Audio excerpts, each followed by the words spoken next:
un muy amplio número de personas. Y yo quiero recordar que llevamos 12 días de aglomeraciones por bloqueos que han impedido el normal funcionamiento del transporte público, es decir, que impiden que muchos ciudadanos puedan usarlo. Aglomeran a los pocos que pueden llegar a usarlo. Y tenemos además protestas masivas en calle. El portal de USME, el portal de las Américas, el portal de SUA, el portal de la 80 y el portal del norte llevan prácticamente 12 días bloqueados. La gente o no puede salir en la mañana o sale tarde y ciertamente no puede regresar en las noches porque el sistema está bloqueado, entonces no le pueden prestar el servicio. No le podemos prestar el servicio. Eso tiende a generar aglomeración en ciertas estaciones porque como los buses no pueden llegar, se acumula más gente de la que normalmente la rutina recogería.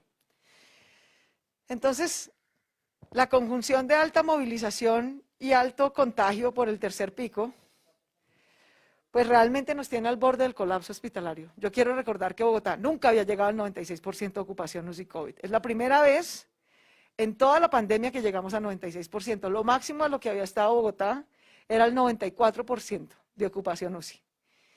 La diferencia, queridos, es que antes teníamos el 94%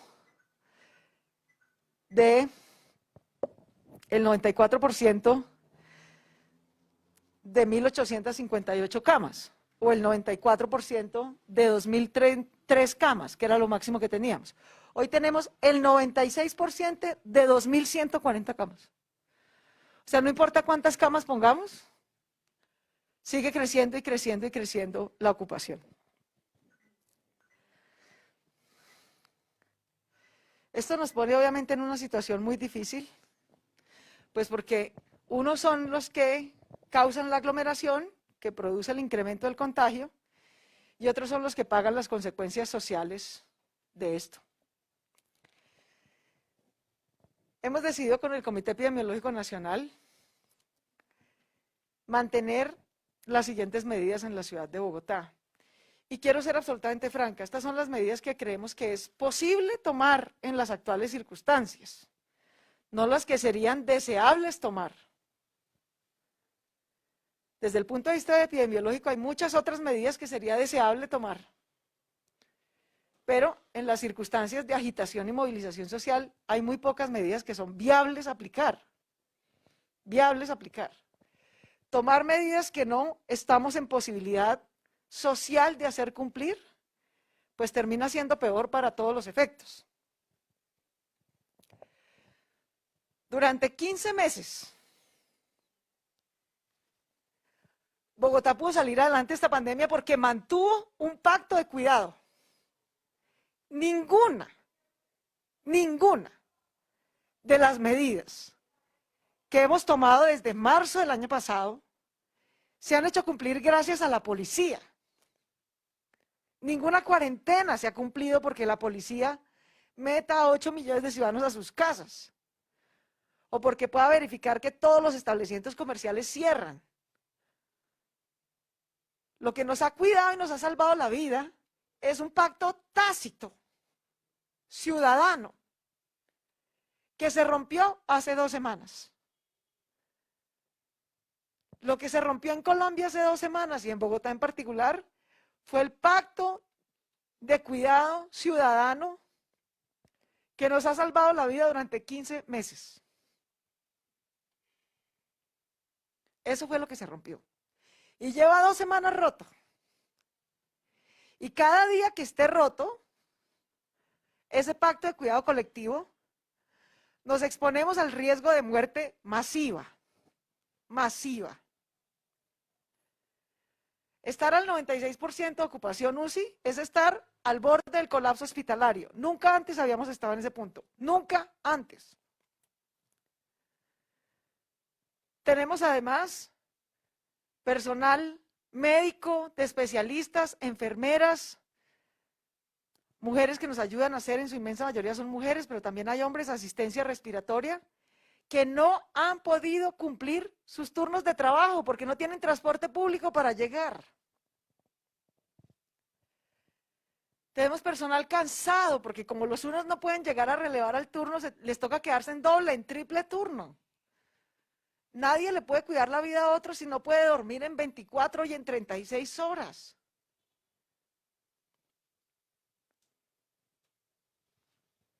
Nos estamos matando literalmente. En Colombia, en Bogotá, perdón, hasta el momento, no ha fallecido nadie fruto de balas, balaceras desde la fuerza pública que hemos logrado evitar. Sin embargo, tenemos 289 policías heridos, 288 ciudadanos heridos, 14 de ellos violentados en sus ojos.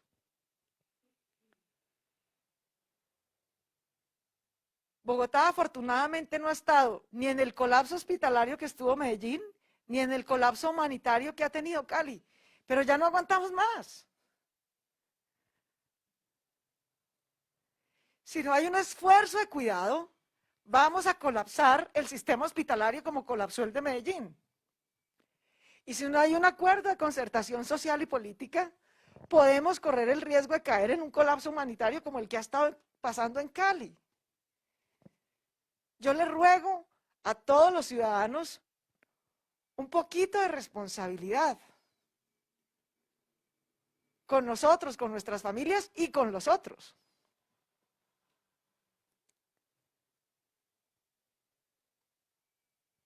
Tanto va el cántaro al agua hasta que se revienta. Durante 2 semanas, entre todos, jóvenes que están en las marchas, defensores de derechos humanos sociales, defensores de derechos humanos institucionales, Defensoría, Procuraduría, Personería, todas las instituciones de la Alcaldía Mayor.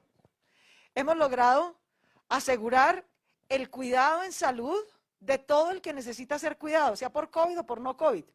Pero ya estamos casi al tope. Ya estamos en el 96%. Y fruto de las aglomeraciones de las últimas 2 semanas, el pico no va a empezar a bajar esta semana como iba a bajar. Se va a demorar hasta finales de mayo, cuando ya tenemos la capacidad totalmente copada. Es decir, que nos esperan 2 semanas de incremento de contagios, de incremento de UCIs, sin tener capacidad adicional para responder.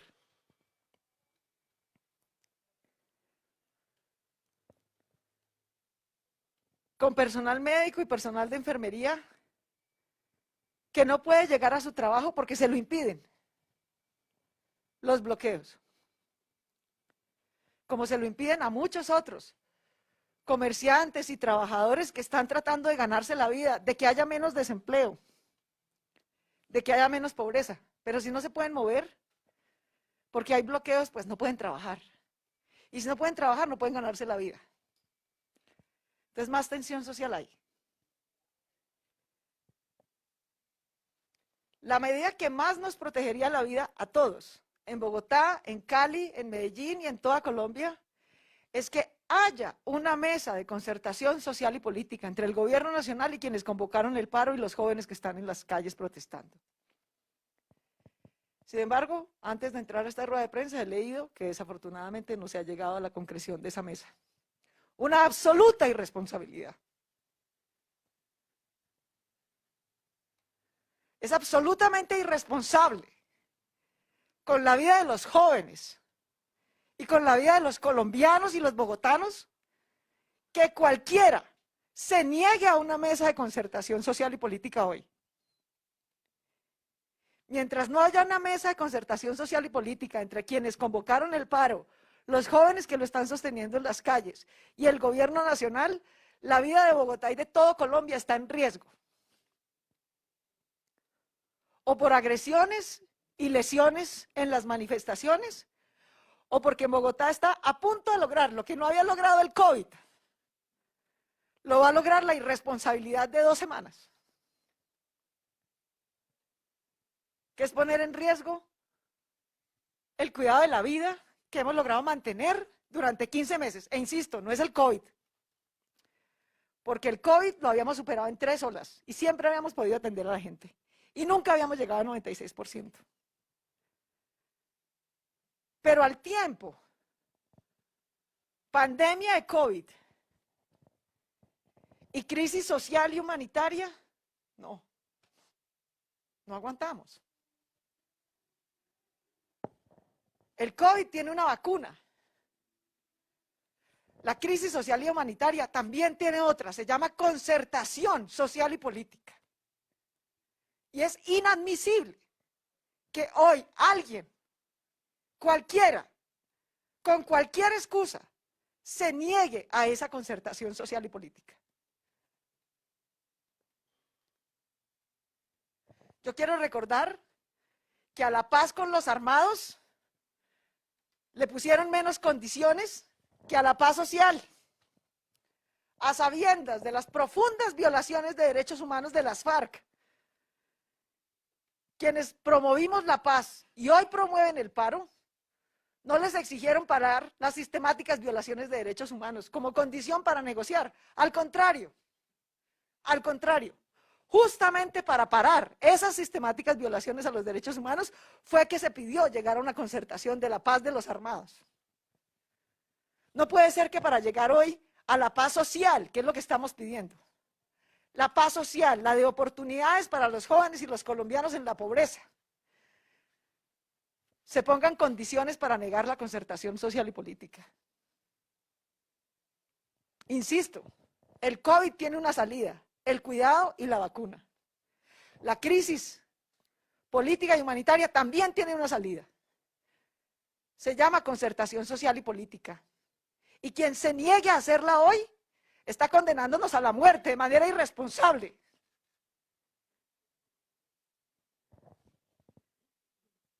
De manera completamente irresponsable. Y me excusan mezclar las dos cosas, pero es que las dos cosas están mezcladas. Para esto no se necesita ideología. Bastan las cifras, bastan las estadísticas, basta la ciencia. Hoy estamos mostrando estas cifras y estas medidas con el mismo rigor científico, con el que las hemos mostrado siempre, con el que las hemos mostrado y adoptado siempre. Es muy difícil. Hay un principio que no tiene nada que ver con la epidemiología, queridos, tiene que ver es con la sociología, con la condición humana. El pacto de cuidado que nos permitió cuidarnos 15 meses se basa en un principio sociológico elemental, o todos en la cama o todos en el suelo. O todos hacemos un sacrificio y lo cumplimos, o cada quien decide que su interés es más importante que el cuidado colectivo. Su legítimo interés. El de abrir el colegio cuando habría que abrirlo, el de abrir el comercio, el de trabajar tiempo completo cuando teníamos que quedarnos en casa. Si cada quien decide que su interés legítimo y particular prevalece sobre el cuidado colectivo, se acaba el pacto de cuidado. Eso es lo que lleva 2 semanas pasándonos. Es muy difícil pedirle a un sector de la sociedad, sea el educativo de los niños o el productivo, que asuma mayores sacrificios de cuidado, cierre antes de tiempo, no funcione plenamente. Cuando esos mismos que están haciendo un sacrificio ven que otros simplemente no cumplen ninguna medida de cuidado, simplemente no contribuyen con el cuidado colectivo. Eso rompe el cuidado colectivo. Eso es la ley de la selva, sálvese quien pueda. Bueno, el sálvese quien pueda, queridos, nos llevó al 96% de ocupación UCI. Y si seguimos así, pasado mañana podemos estar en el 98. Y en 4 días en el 100. Y los siguientes 10 días que va a durar este pico, sin capacidad de atención. Entonces, lo que no había logrado el COVID, lo va a lograr la combinación de COVID e irresponsabilidad social y política. Por no hacer una mesa de concertación que traslade las legítimas demandas de las calles a una concertación social y política seria de cómo vamos a salir de esta crisis.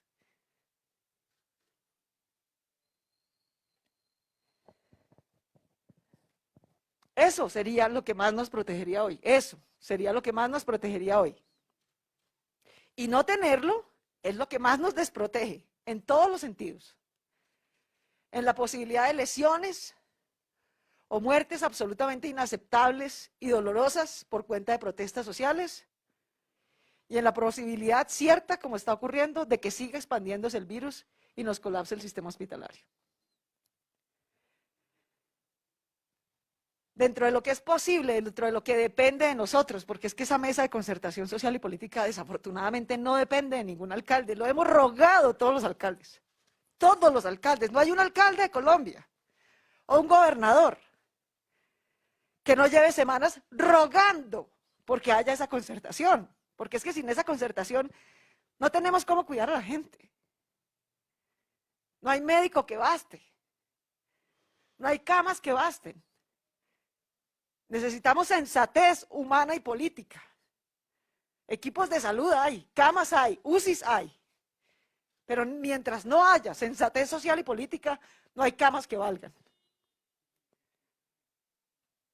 En las medidas que dependen de nosotros, vamos a pedirle a todos los establecimientos que cierren no desde las 8, sino desde las 10 de la noche. Vamos a hacer toque de queda general desde las 11 de la noche hasta las 4 de la mañana, que vuelve a abrir el sistema de transporte masivo en Bogotá, si lo dejan funcionar. Y vamos a tener ley seca desde las 10 de la noche hasta las 4 de la mañana. Durante todo ese tiempo, como ustedes saben, el expendio de bebidas en sitio está prohibido a las 24 horas del día. Hay expendio de bebidas en sitio, no consumo. El consumo en sitio está prohibido las 24 horas del día. El expendio en sitio está autorizado hasta las 11 de la noche. De las 11 de la noche, de las 10 de la noche a las 4 de la mañana, solo se permitirá venta a domicilio. Mucha gente se preguntará y dirá que con todo lo que acabo de decir esto es insuficiente. Claro que es insuficiente, obvio que es insuficiente. Deberíamos tener mayores medidas de cuidado, deberíamos estarnos quedando en casa mucho más. Pero ese pacto, insisto, tácito de cuidado, porque ese pacto lo hizo cumplir durante 15 meses la conciencia, no la policía. Ese pacto está roto, lleva 2 semanas roto. Y no lo va a restablecer un decreto de la Alcaldía Mayor de Bogotá, sino una mesa de concertación nacional entre el gobierno, los convocantes del paro y los jóvenes que lo mantienen en las calles. No es ciencia nuclear crear esa mesa, de verdad, no es ciencia nuclear, es voluntad social y política. Pero esto es lo que puede hacer la alcaldía, en lo que depende de nosotros.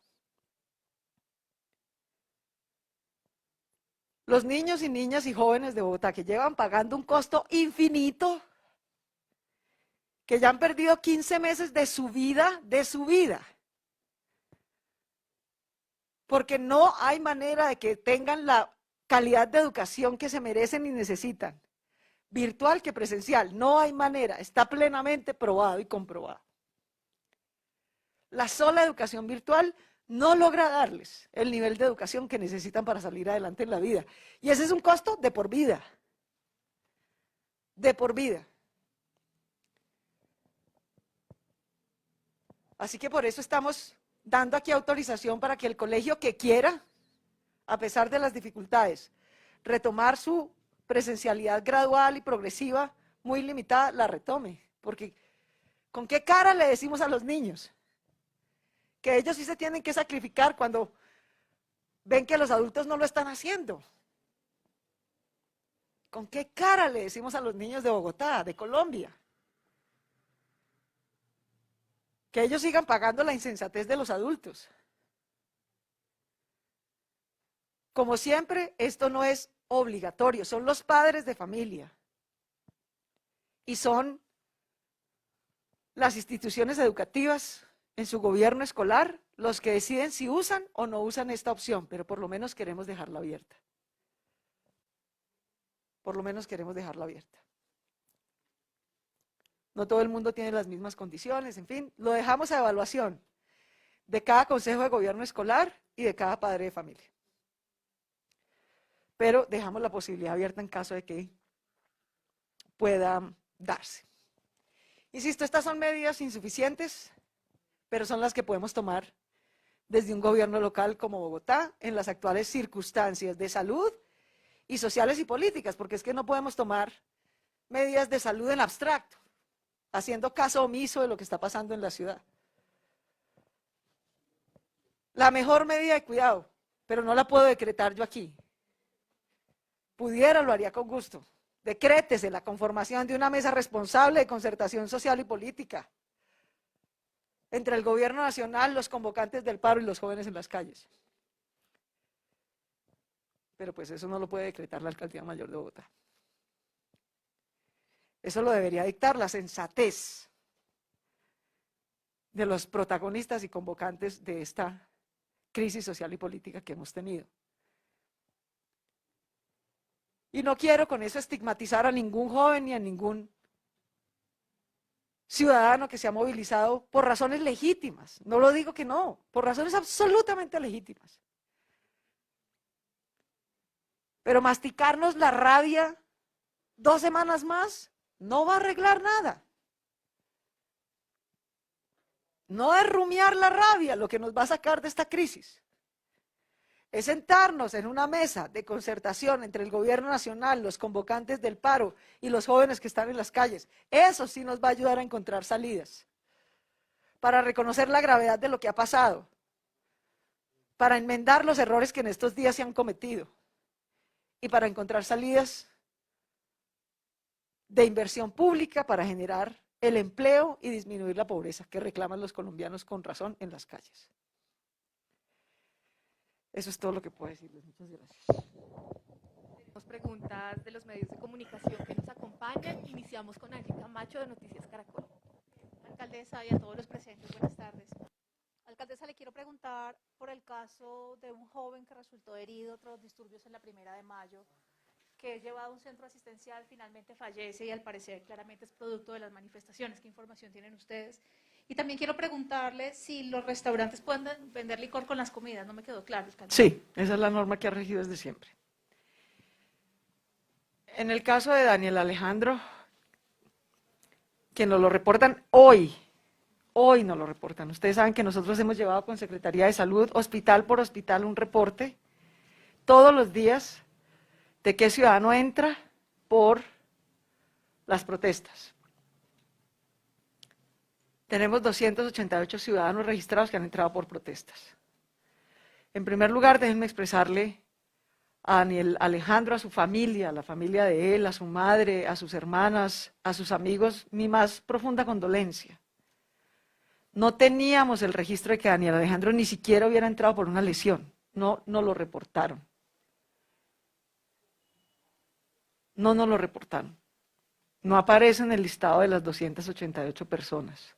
En el cruce que yo misma hice con las organizaciones de derechos humanos la semana pasada, no teníamos ese reporte. Segundo, le hemos pedido a todos los hospitales que nos reporten cualquier lesionado que haya podido entrar por protestas, así sea simplemente sospecha que haya podido ser por las protestas. Tampoco lo había reportado el hospital donde estuvo, que es una unidad médica pequeña, no es un hospital grande. Entonces, no lo reportó el hospital. No llegó por ambulancia, porque tampoco lo reportó la ambulancia. La clínica donde estuvo, ¿cómo es que se llama, Alejandro? Esaú. Esaú Mandalay, que es una clínica pequeña, insisto, solicitó UCI, no COVID, el 5 de mayo. Cuando solicitó la UCI, tampoco nos informó que fuera nada relacionado con las protestas, simplemente nos dijo que necesitaba una UCI no COVID. Entonces, tenemos 4 anomalías aquí, porque en 3 ocasiones no lo hubieran podido reportar. Como lesionado en las protestas, el hospital tiene la obligación de reportar al CRUE cualquier anomalía o lesionado que entre por protestas, cualquiera. Tampoco lo reportó el hospital. No fue llevado en ambulancia, no sabemos en qué circunstancias entró entonces al hospital, y la UCI se solicitó el 5 de mayo, simplemente como una solicitud de UCI no COVID. Entonces lamentamos mucho porque hubo muchas ocasiones en las que nos hubiéramos podido enterar y estar pendientes del seguimiento del caso como lo hemos estado. De los 288 pacientes lesionados que entraron en Bogotá, hay 5 que todavía están hospitalizados. Y le estamos haciendo seguimiento porque su caso es delicado. Están todavía hospitalizados. Hay 14 que tienen lesiones oculares, que pueden tener pérdida de su ojo, ya no están hospitalizados, pero en todo caso son lesiones muy graves. Así que como hubo tantas inconsistencias en el reporte, la Secretaría de Salud va a iniciar la investigación del caso, porque necesitamos saber cómo llegó al hospital, quién lo llevó, en qué circunstancias entró, por qué el hospital no lo reportó como posible lesionado en las protestas, por qué cuando solicitaron la UCI tampoco lo reportaron, y por qué hasta hoy se informa públicamente del fallecimiento. Los controles son justamente para proteger, para asistir jurídicamente en derechos humanos y por supuesto en salud a las personas. Así que lamentamos profundamente este caso y vamos a investigar pues toda la cadena de hechos que estoy relatando. Y de nuevo pues nada de esto le va a volver a Daniel Alejandro a su familia, así que lamentamos muchísimo este caso y lo vamos a investigar a fondo en las diferentes circunstancias. Diana Giraldo, de CMI. Sí, siempre ha regido así. Siempre rige con licor a la mesa en restaurantes. Alcaldesa, buenas tardes. Usted lo ha dicho y parecerían blandas las medidas para el momento crítico que vive la ciudad. Estamos al 96% en UCI. Ustedes ya tienen identificadas algunas localidades donde la transmisión es mayor porque no han considerado zonas de cuidado especial o cuarentena por localidades. Y lo otro que quiero preguntarles es qué medidas han adoptado o están adoptando para las próximas marchas del 12 de mayo. No hay medida que nosotros podamos adoptar para una marcha. Rogarle a la gente que no haga aglomeraciones. La transmisión comunitaria está asociada a los puntos donde hay aglomeración. Las marchas bloquean el transporte público y al bloquearlo causan aglomeración de quienes lo usan porque impiden que los buses que llegarían a recogerlos puedan llegar a tiempo. Entonces una estación que iba a tener circulación de gente cada 6 minutos, deja de tenerla durante horas. Pero francamente no, digamos, desde el punto de vista epidemiológico, lo único que nos logra proteger es que no haya aglomeración. Que los ciudadanos en toda actividad siempre tengamos distanciamiento, tapabocas. Llevamos 2 meses diciéndole a la gente, evite reuniones sociales en sitios cerrados, pequeñas reuniones sociales. Ahora imagínense pues grandes reuniones sociales. Pero como tú sabes, marchar, protestar y movilizarse es un derecho constitucional de los colombianos que no puede ser impedido, que nosotros no vamos a impedir, ni más faltaba. Apelamos esa a la conciencia de cada quien porque no tenemos otra, digamos, herramienta que usar.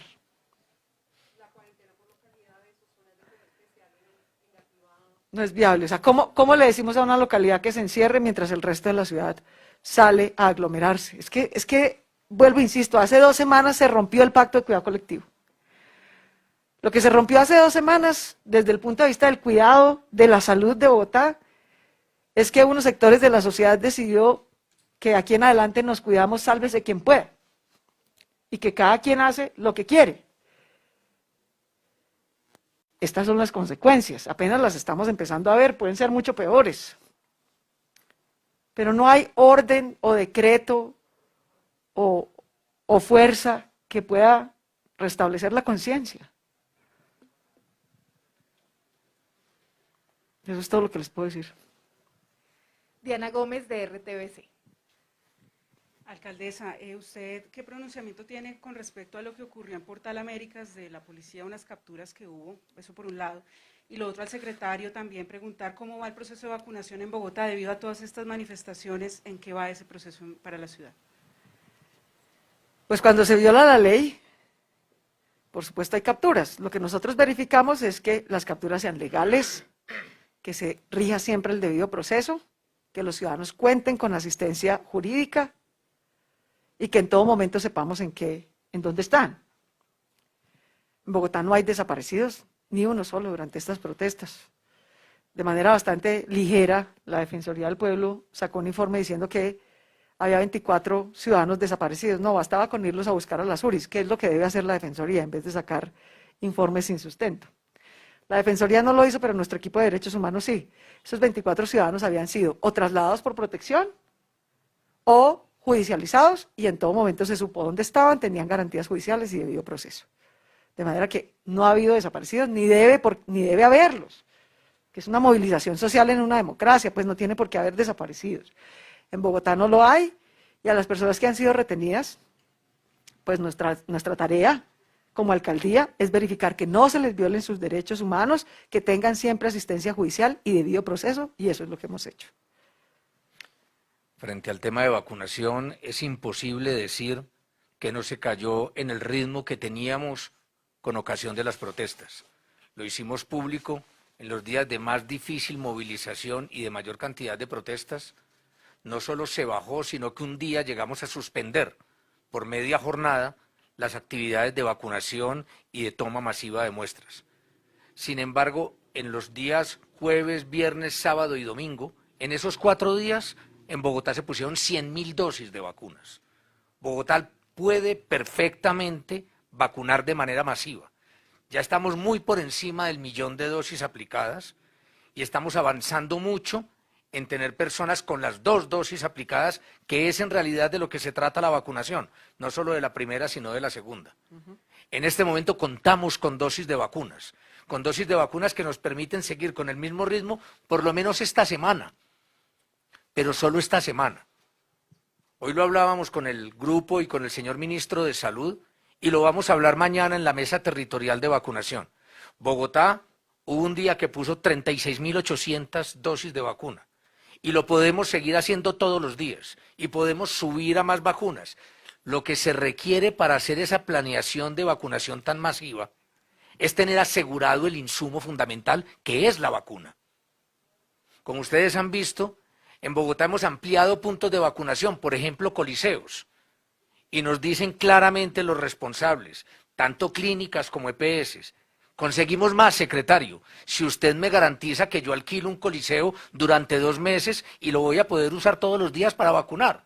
Pues porque a mí no me van a alquilar un coliseo por 3 días o 4. Las instalaciones que tengo que hacer no me sirven para 3 o 4 días. Entonces en eso estamos. Nosotros vamos bien en vacunación, pudiéramos ir mejor si tuviéramos más vacunas aseguradas. Mañana en la mesa de vacunación del Distrito Capital va a ser presencia el Ministerio de Salud, y esperamos tener los datos confiables hasta donde les dable al Ministerio. También entendemos que eso no está todo en manos del Ministerio, no faltaría más, pero nos asegurarían los volúmenes de vacuna que llegan en las próximas 3 o 4 semanas, y Bogotá incrementa su capacidad todo lo necesario. Claro, destacar también que hay personas que han perdido su turno de vacunación por no tener cómo transportarse, que hay personas de los equipos vacunadores que no han podido llegar a su punto de trabajo porque no han tenido cómo transportarse. Eso es evidente. Esperamos, pues, que, como lo dice la alcaldesa, las condiciones sociales que han impedido la cabal prestación del servicio se solucionen, y en ese sentido vacunaremos muchísimo más rápido y de manera más segura. José David Rodríguez, de Blue Radio. Hola, alcaldesa. Alcaldesa, la noto muy preocupada y pues obviamente con la voz entrecortada. Quería preguntarle, a un mes de que se realice la Copa América, ¿Bogotá está en la capacidad social y de salud para organizar ese torneo que se viene y que ya está encima? De hecho, el fútbol estaba suspendido y sigue suspendido. O sea, si no tenemos capacidad para la vida, pues menos para el fútbol. Tengamos un poquito de sensatez y sentido de las proporciones.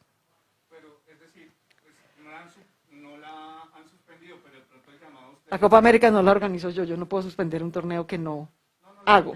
Lo que estamos, cualquier realización, cualquier utilización de un escenario para un evento de fútbol está suspendido en la ciudad de Bogotá desde hace 2 semanas y sigue suspendido. Katy Sánchez, de RCN Radio. Alcaldesa, buenas tardes. Usted hace poco se reunió con el presidente de la República. Esperamos afuera que pues diera declaraciones, pero pues no sé, no se pudo, no pasó, salieron muy tarde. ¿Qué hablaron con el presidente? Pues yo pedí 4 cosas muy concretas, como la mayoría de los alcaldes de ciudades capitales, de asocapitales. La primera, que desde el gobierno nacional se pidiera perdón por los abusos que ha cometido la fuerza pública y se reconociera y que hubiera mecanismos reales y confiables de establecimiento de la verdad y la judicialización de esos casos, reconociendo que ha habido violencia de actores sociales y abusos también desde la fuerza pública. Se lo dije con toda claridad al señor presidente, mientras desde el gobierno nacional se rechaza y condena el vandalismo, que por supuesto ha existido y debemos rechazar, pero no se reconozca y se ofrezca perdón por los abusos de la fuerza pública, va a ser muy difícil tener las condiciones de mínima confianza para que haya una mesa de concertación. Segundo, que se descarte por completo el fantasma de la conmoción interior, que implicaría una militarización de las ciudades y por lo tanto peor, una militarización de un conflicto que es eminentemente social.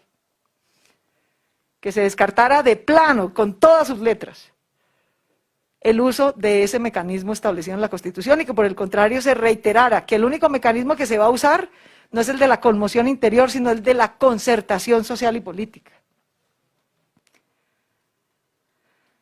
Tercero, que por favor se estableciera una mesa única de concertación nacional, social y política entre el gobierno nacional, los convocantes del paro y los jóvenes que están en las calles. Esa fue la tercera solicitud expresa, porque mientras no haya esa mesa no se va a poder canalizar la legítima protesta a través de una concertación. Lo que va a seguir primando son las vías de hecho en las calles y eso es muy peligroso para los jóvenes que están en las calles y para los ciudadanos en general, para el sistema hospitalario, como lo estamos viendo. Y por último, que se mantuvieran las diferentes medidas de coinversión del gobierno nacional con las ciudades para poder salvar el transporte público, sacar adelante la inversión social que requerimos para salir de la pobreza, para salvar a las microempresas de la quiebra y seguir generando empleo. Y que se escuchara a los jóvenes, que es lo obvio, digamos, esta concertación no basta entre el Comité Nacional del Paro y las fuerzas políticas de oposición. Es evidente que ellos son los que convocan el paro, pero los que de verdad están en las calles son jóvenes. Y por lo tanto la concertación nacional tiene que ser con los jóvenes que están en las calles, con los convocantes del paro y el gobierno nacional. Eso fue básicamente lo que le dijimos. Esas son todas las preguntas. Dos precisiones de las medidas, por favor. Los establecimientos deben cerrar a las 10 de la noche, Sí. ¿verdad? Pero esos establecimientos pueden abrir más temprano o se flexibiliza el horario. No, se mantiene la apertura escalonada por sectores que ha habido en Bogotá, pero todo establecimiento, independientemente de que a qué hora haya abierto, porque hay horarios escalonados de apertura, todo establecimiento en Bogotá debe estar cerrado a más tardar a las 10 de la noche. La ley seca empieza a operar también en un nuevo horario, pero la gente podrá comprar para llevar y lo otro, ¿cómo operará Transmilenio el 12 de mayo? Puede ¿Y habrá horario comprar, anticipado? puede comprar para llevar, digamos, en materia de alcohol. 24/7 en la ciudad está prohibido el consumo en establecimiento. Con comida sí, pero solo no. 2, a partir hasta las 10 de la noche se puede comprar para llevar. No se puede consumir en el establecimiento, pero se puede comprar para llevar. A partir de las 10 de la noche hasta las 4 de la mañana, no se puede ni comprar para llevar, solo se puede hacer venta a domicilio. ¿Y Transmilenio de pronto cerrará anticipadamente el 12 de mayo? Estamos a las 5:15 de 2 días antes de eso. Transmilenio, como es su deber, siempre se prepara cada día para prestar el servicio a toda la ciudad. Siempre. Si nos toca cerrar es porque la destrucción es tal que no podemos operar. Tenemos operarios de Transmilenio, conductores, conductoras, gestores y mediadores, personas de la taquilla, heridas por ir a trabajar, por tratar de prestarle un servicio a la ciudadanía. Es que el transporte público de personas o de comida es un servicio esencial, queridos, como el agua. ¿A quién en su sano juicio se le ocurriría cortar el agua porque estamos en protestas? O cortar la luz. Es igual de poco sano juicio cortar el transporte de personas, el transporte de comida. ¿En qué se mejora la situación social de Colombia si los campesinos pierden sus cosechas? ¿En qué se mejora la situación social de Colombia si los productores de leche tienen que botar cientos de miles de litros de leche que no pudieron vender? ¿En qué se mejora la situación social de Colombia si las enfermeras no pueden llegar a vacunar? ¿O no pueden llegar a cuidar a un paciente en hospitalización? ¿En qué se mejora la situación social de Colombia si nos toca bajar el ritmo de pruebas y vacunación? ¿Eso a quién beneficia? ¿Eso cuántos empleos genera? ¿Eso a cuánta gente saca de la pobreza? ¡A ni una! Al contrario, empobrece y desemplea a más gente de la mucha que ya tenemos. Toda movilización tiene un objetivo. Y yo no creo que el objetivo sea profundizar la pobreza y el desempleo, francamente. No creo que ese sea el objetivo. Había un objetivo, que el gobierno retirara la propuesta de reforma tributaria, lo hizo hace más de 8 días. Y por lo tanto la concertación de una nueva forma de inversión pública para sacar de la pobreza está servida. Hay que llegar a una nueva concertación de inversión pública para salir de la pobreza. Pero para eso hay que sentarse a negociar, de lo contrario es un círculo vicioso. Hay crisis porque hay pobreza y hay desempleo, pero no hay concertación para invertir para salir de esa pobreza y ese desempleo. Entonces, ¿cómo salimos de ahí? Toda grave crisis ha tenido que pasar por una gran concertación, siempre en la historia de la humanidad. Para salir de la crisis de 1929, cuando el mundo entero se quedó en la pobreza y en el desempleo, tuvieron que hacer una concertación a la que Estados Unidos llamó el New Deal o el nuevo contrato. Para salir de la posguerra, que es una crisis masiva de empleo y pobreza que dejó la Segunda Guerra Mundial, el mundo tuvo que concertar un plan Marshall. Para salir de la pobreza y el desempleo, que además de la estructural que tenía nuestro país, duplicó la pandemia, vamos a tener que llegar a alguna forma de concertación social y política. No hay otra manera de salir de esto. No hay otra manera. Evadirla solo alarga el riesgo.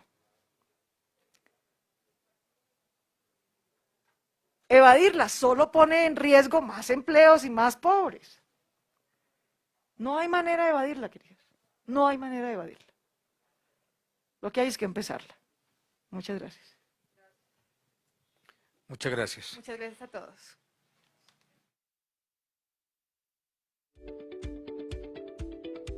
Desde Bogotá, al día con la alcaldía. Información de primera mano para la ciudadanía.